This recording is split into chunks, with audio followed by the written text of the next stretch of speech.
how would you characterize marketers' continued biggest challenge when it comes to understanding media space and how to best leverage it? So most of the innovation I think that's coming, that's happening in the media space is happening outside of Madison Avenue. It's happening at the startups, you know, in Silicon Alley and Silicon Valley.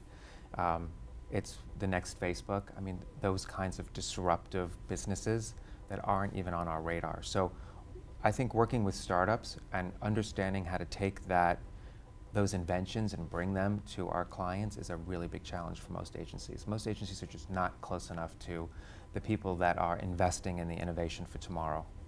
Well, if that's the case with agencies, clearly clients are going to be even one more step removed, arguably. Completely, although more and more clients are realizing that they can't rely on their agencies to bring this, to bring these innovations to bear. And you look at what Kraft is doing and Pepsi is doing. I mean, they're creating venture funds or groups that are responsible for establishing relationships with the venture capital funds in both, you know, Silicon Alley and Silicon Valley. And agencies are doing that. And agencies are doing that, absolutely. And I think one of the things that we did at Media Kitchen at KBS was, instead of having the venture arm sit at the holding company level, which is where it exists for most agencies, we brought it down to the agency level. And Darren Herman is the president of KBS Ventures.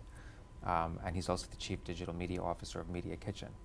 And so he is helping us understand where the innovation is happening and then presenting all of these startups to our clients and to the staff. You guys focus very much on sort of future trends. You're always keeping track on what's next. The menu is something that you come out with that sort of looks 12 to 18 months down the road. You know, as everybody's sort of grappling with the here and now, clearly things change on a daily basis. Minute by minute. You know, what do you see happening over the next 5 years? If you could divine the future, you know, how would you characterize it?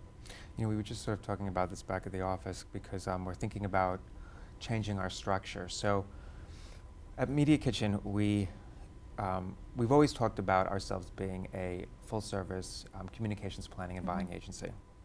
And we invest our clients' budgets across all different kinds of media and touch points. And I think what's starting to happen is that Media Kitchen has started to specialize in the things that are what we call very high touch.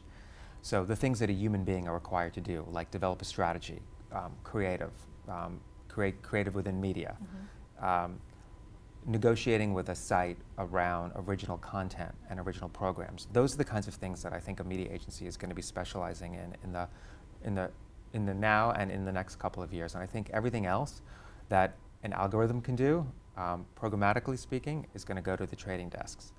And so we like to think of it as high touch and low touch, and not to suggest that what a trading desk does is low touch, but it's certainly not high touch in what a high touch in content creation or what's involved in content creation. And I think what's going to happen within that construct is that the search groups are going to fold into the trading desks, and that you'll create these biddable media organizations.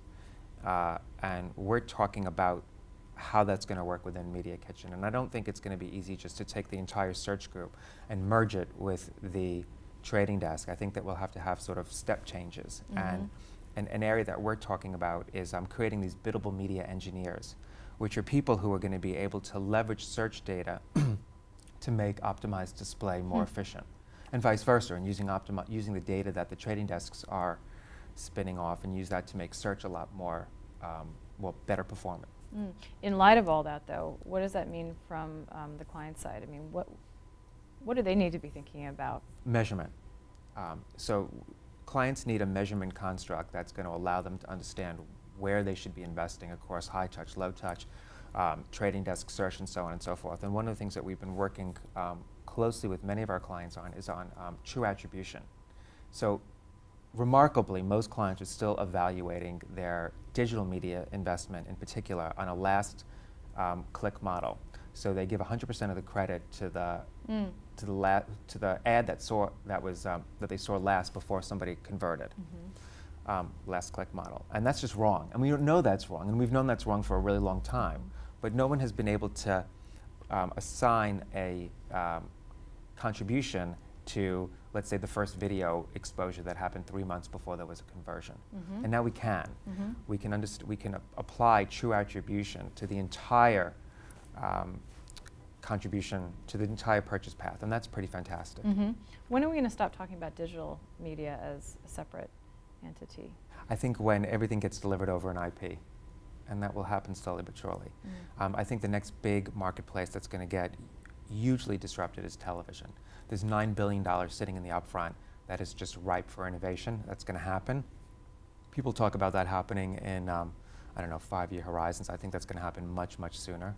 I don't think anybody realized that the print marketplace was going to be, or the newspaper marketplace in particular, was going to be disrupted as quickly as it was. Sure. And I think that the TV marketplace is going to get disrupted even quicker. And therefore, you'll see a lot. You'll see us talking about all media as being digital. Right.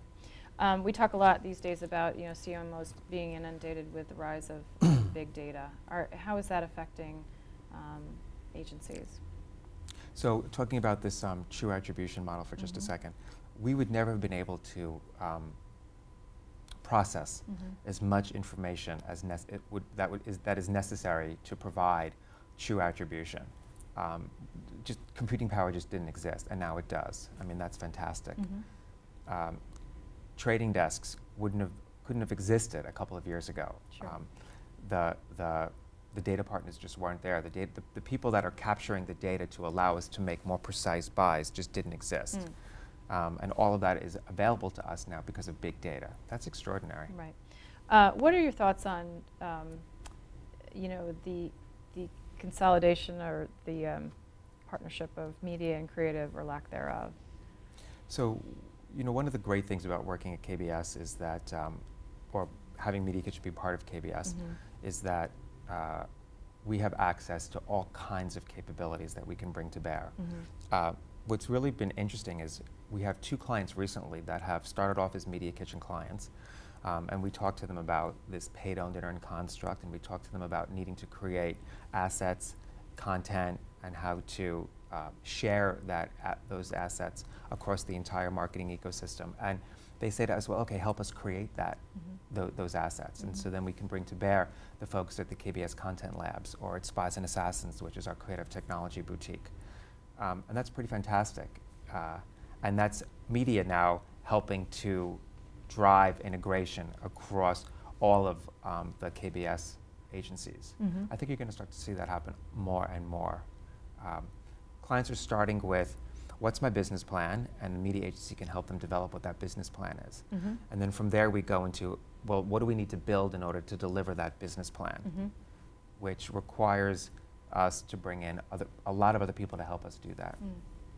In this intense focus on measurement, does the idea get lost in that conversation? I worry that it does. I can't tell you how many times a client has come to us with a KPI and said, this is what my conversion factor, this is what my acquisition costs are, and then we sort of work our way backwards and we figure out how much engagement we think we're going to get, what the conversion is going to be, how big of an audience do we need to drive, and it can get very sort of formulaic. And I think that what we often lose sight of is somewhere in that sort of business model there has to be a really, really big idea that will attract and delight our customers. And in the absence of that big idea, no business model is going to pay out. And sometimes that idea is going to be really big and really scary, and we might have a hard time measuring it at the beginning. Sure.